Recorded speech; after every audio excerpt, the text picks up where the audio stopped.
In 2024, Klarna, one of the world's biggest fintech companies, announced that their AI assistant was doing the work of 700 human employees, not helping them, not assisting them, replacing them. And here's the part that should stop you cold. Their CEO said it out loud, on the record, with zero apology. This is not a future warning, this is a current event, and it is happening right now, across every industry, in every city, in America, and around the world. Welcome to Future Intelligence. Today we talk about the thing most people are not ready to hear. Every generation gets told the same story. Machines are coming for jobs. People panic. New jobs get created. Everyone moves on.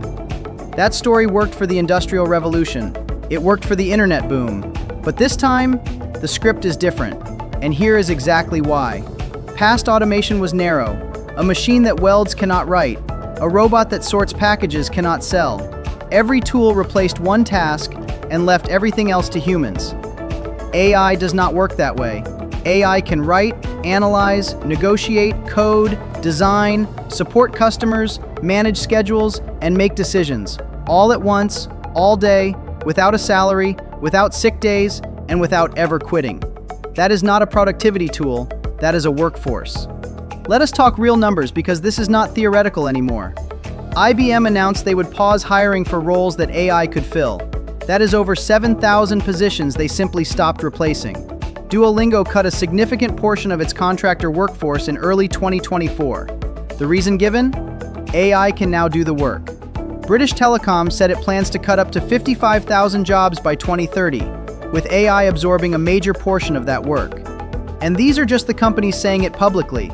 For every company making an announcement, there are 100 quietly replacing headcount in the background. Not with layoffs that make headlines, but with a simple policy.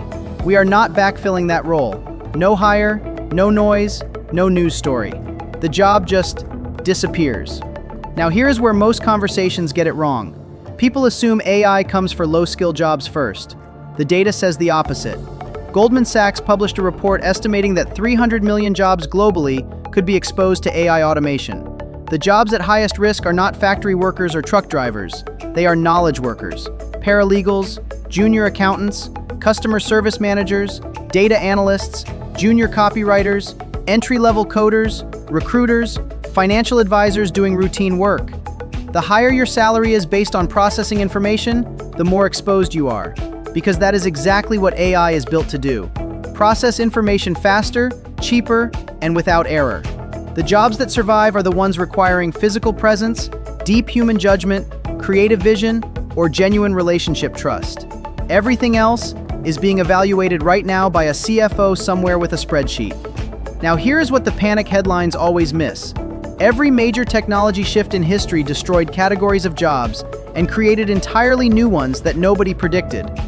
AI is already creating demand for prompt engineers, AI trainers, automation architects, AI ethicists, and human AI workflow designers.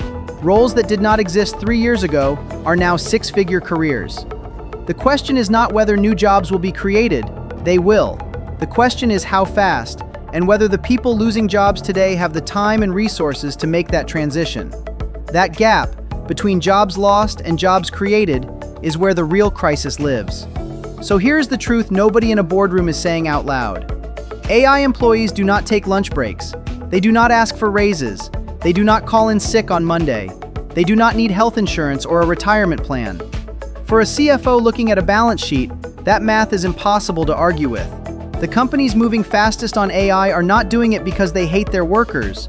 They are doing it because their competitors are doing it. And in business, speed wins. The real question is not whether AI is replacing workers.